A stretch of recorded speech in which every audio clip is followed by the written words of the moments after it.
안녕하세요. 신천지 탈퇴자입니다. 오늘은 신천지에서 쫓겨나신 신현욱 목사님에 대한 이야기를 해보려고 합니다. 영상 먼저 보시죠. 구원의 원리란 건 똑같습니다. 2000년 동안은 어린 양 예수님의 살과 피를 먹고 오늘날은 선생님의 살과 피를 먹는 거예요. 그것도 정확하게 선생님의 살과 피라 해야 돼요. 그리고 앞으로는 이름도 선생님의 이름으로 기도하는 시대예요. 이름도. 신현욱 목사님이 신천지에 있을 때 선생님의 피와 살을 먹어야 한다, 선생님의 이름으로 기도해야 한다고 가르쳐서 신천지에서 쫓겨난 거라고 하는데, 신현욱 목사님은 왜 그렇게 가르쳤을까요? 이유는 간단합니다. 신천지 교재에 그렇게 써 있어서 그렇게 가르친 거예요. 천국비밀 계시록의 실상 163페이지를 보면 요한복음 1장 1절에서 5절 설명하면서 이렇게 쓰여 있어요. 말씀이 곧 하나님이시므로 하나님의 피와 살은 곧 하나님의 말씀이다. 따라서 하나님의 아들 예수님의 피와 살은 예수님의 말씀이다. 근데 갑자기 피와 살이 나오면서 피와 살은 말씀이라고 하죠. 정리를 해보면 이렇게 볼 수 있어요. 그 다음 내용을 읽어보면 본문의 표노인 작은 책 계시록의 예언의 말씀이 육신이 되어서 온 신약의 목자, 사도 요한격인 사명자, 누구예요? 선생님, 이만희 총회장님이죠. 이 사도 요한격인 사명자가 하나님의 말씀을 받아 먹었으니 이 말씀은 사도 요한격인 사명자의 피와 살이 되었대요. 이게 무슨 말이에요? 하나님의 피와 살은 사도 요한격 사명자의 영적 피와 살이 되었다. 곧 하나님의 피와 살이 사도 요한격 사명자의 피와 살과 같다. 즉 내가 하는 말이 곧 하나님이 하는 말이라는 걸 어렵게 돌려서 설명한 거예요. 그 다음도 볼게요. 요한복음 6장 51절에서 54절은 예수님의 살과 피를 먹는 자는 영생을 얻는다는 내용이잖아요. 이 성구를 인용하면서 이제는 생명의 책을 먹은 사도 요한격인 이 목자의 말을 먹는 자는 생명이 있고 먹지 않는 자는 생명이 없대요. 그러면 생명을 누가 준다는 말이랑 같아요? 사도 요한격 목자가 준다는 말이죠.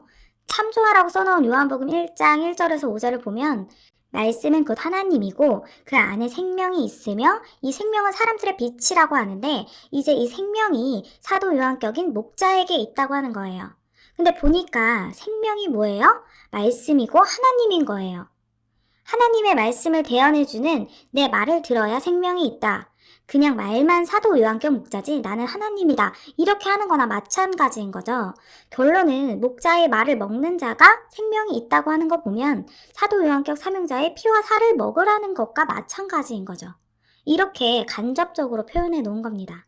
이번엔 다음 책자를 볼게요. 천국비밀 계시책 192페이지를 보면 예수님은 요한복음 1장 14절에 본 바 말씀이 육신이 되어 오신 분이었고 요한복음 6장 54절에는 예수님의 피와 살을 먹으면 영생하고 먹지 않으면 영생하지 못한다 라고 나와 있어요. 앞에 봤던 내용이랑 비슷하죠. 이어서 193페이지에는 이와 같이 요한이 책, 곧 말씀을 받아 먹었으니 말씀이 육신이 되었고 피와 살이 되었으며 여기도 앞이랑 똑같은 말 나와요. 요한이 말씀을 받아 먹고 그 말씀이 육신이 되고 피와 살이 됐대요. 누구의 피와 살 말하는 건지 볼까요? 말씀으로 거듭난 자요, 걸어다니는 성경이요. 바로 이 사람이 성경을 통달한 사람이며 주의 이름으로 나라와 백성과 방언과 임금에게 보냄을 받은 약속의 목자 보혜사인 것이다. 누구인가 했더니 약속의 목자 보혜사래요. 약속의 목자 보혜사 누구예요? 선생님, 총회장님이죠. 그러므로 성도들은 오늘날 이 피와 살을 먹어야만 영생이 있음을 알아야 한다. 여기서 말하는 이 피와 살 누구의 피와 살이에요? 바로 약속의 목자 보혜사 이만희 총회장님 피와 살 먹어야 영생이 있다는 거예요. 오늘날은 예수님의 피와 살을 먹어야 영생이라고 하지 않고 보혜사의 피와 살을 먹어야 영생이 있다고 하니 오늘날은 선생님의 피와 살을 먹고 선생님의 이름으로 기도해야 된다고 가르친 겁니다. 당시에는 신천지 교육장이었던 신현욱 목사님이 사람들을 잘 교육시켜야 돼서 신천지 교재를 열심히 보신 거예요. 그래서 교재에 있는 대로 가르친 거고요. 유명한 신현욱 쿠데타 사건 아시죠? 신천지 교리 실상 중에 이건 좀 말이 안 된다, 안 맞는다 하는 거 고치자고 이야기하다가 신천지에서 쫓겨나신 게 팩트예요. 신천지가 거짓이란 건 쫓겨난 이후에 알게 되신 거고요. 신혼에게 말을 듣고 내 이름으로 기도해라. 이만희 이름으로 기도해라. 이만희 피와 살을 먹어야 구원받는다. 내가 그렇게 그 말을 받아들인다면 선악과 다 무거운 거 되지요? 그러면은 내가 예수님 같이 된다는 거 아닙니까? 선악과 무음한 하나님 같이 된다는 말이나 뭐가 다르냐 생각해 보세요. 뭐가 다릅니까? 만약에 그 말 듣고 이만희 이름으로 주시옵소서 하고 기도하라 해봐. 성경은 그래 안 돼 있죠?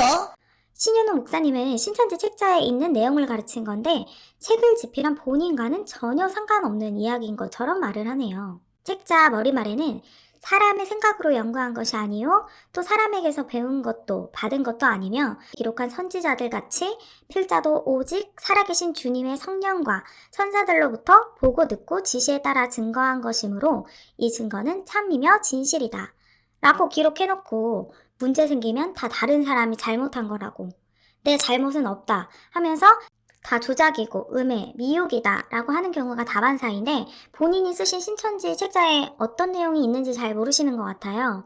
아직도 신천지에서는 신현옥 목사님이 이런 발언을 왜 한지도 모르고 그저 사람들을 미혹하기 위한 행동이었다고만 생각합니다. 하지만 실제로 확인해보니 어떤가요?